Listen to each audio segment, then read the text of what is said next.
Bonjour à tous, bienvenue sur cette chaîne. Comme d'habitude, pensez à vous abonner, à commenter, à liker, à partager. Comme je le dis toujours, c'est gratuit. Faites-le et ça ne nécessite rien. Juste appuyer sur un bouton et le bouton s'abonner et ça y est. Alors aujourd'hui, on va parler d'une figure marquante de la politique gabonaise, notamment au cours de ces 20 voire 15 dernières années. Donc, Monsieur Raymond Dansima. Donc, Monsieur Raymond Dansima est un acteur politique que j'apprécie énormément parce que c'est quelqu'un qui a marqué une fonction à la tête de l'État, notamment celle de Premier ministre, parce qu'il a réalisé de nombreuses prouesses à la tête de la primature, ce qui lui a valu ou ce qui a fait en sorte qu'aujourd'hui je me pose la question de savoir s'il est le meilleur Premier ministre de l'histoire du Gabon. Donc essayons de décrypter cette analyse et de voir comment elle peut remettre en avant ici le personnage.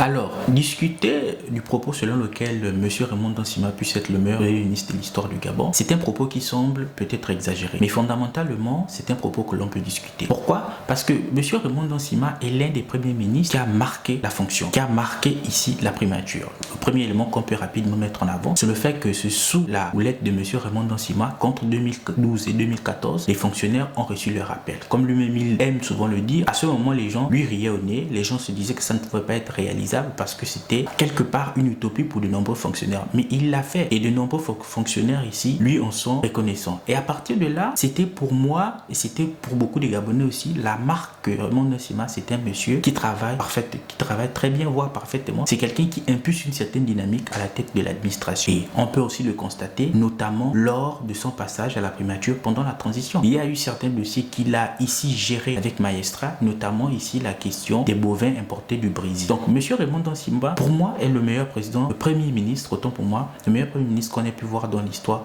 du Gabon. Du moins, l'histoire contemporaine, si ce n'est l'histoire récente du Gabon. C'est quelqu'un qui, à la tête de l'État ou à la tête de la primature, a toujours ici fait preuve d'une grande maîtrise. Et surtout, c'est quelqu'un qui ne se fait pas marcher sur les pieds parce que c'est quelqu'un qui sait ce qu'il fait et qui sait ce qu'il veut. Cela est peut-être dû aussi parce que c'est quelqu'un qui a eu une très grande formation intellectuelle.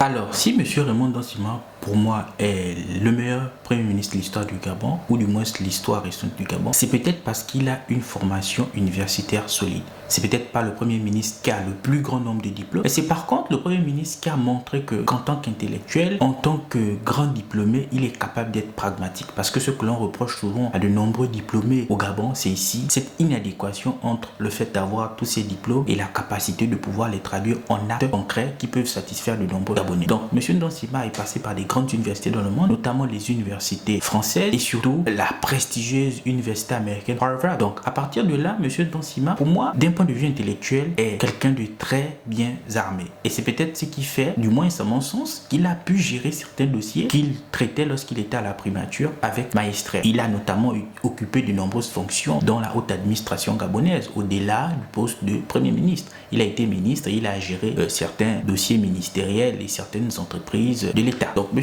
Dansima, pour moi, en plus de sa formation d'intellectuel, comme je le disais précédemment et dans la première partie de la vidéo, c'est surtout quelqu'un qui a du charisme et du caractère. On se souvient encore de cette histoire avec le malheureux Mvouranjami où il y a eu une altercation. Ce propos pour moi, ou du moins cette altercation avec M. Mvouranjami, était la marque que c'est quelqu'un qui aime lorsque les choses se font bien, notamment le respect envers les aînés, parce qu'il avait dû justifier ici son emportement devant la presse comme ici la marque qu'il y avait eu un manque de respect de la part d'un plus jeune. Et ça, c'est quelque chose que j'ai extrêmement apprécié. C'est ce que beaucoup de gens au Gabon ont d'ailleurs apprécié. Le fait que c'était quelqu'un qui voulait que les choses se fassent dans les règles de l'art et surtout que l'on respecte les aînés, les anciens, ceux qui nous ont précédés. Et pour moi, ça, c'est la marque d'une très grande personnalité. Et c'est ce qui fait que lorsque je regarde l'ensemble de cet élément, c'est-à-dire sa formation universitaire et surtout humainement comme il est, c'est ce qui me fait dire que c'est le meilleur Premier ministre de l'histoire, du moins l'histoire contemporaine du Gabon. C'est-à-dire que lorsqu'on s'intéresse aux 15-30 dernières années, quand on regarde les premiers ministres et quand on regarde le travail réalisé par M.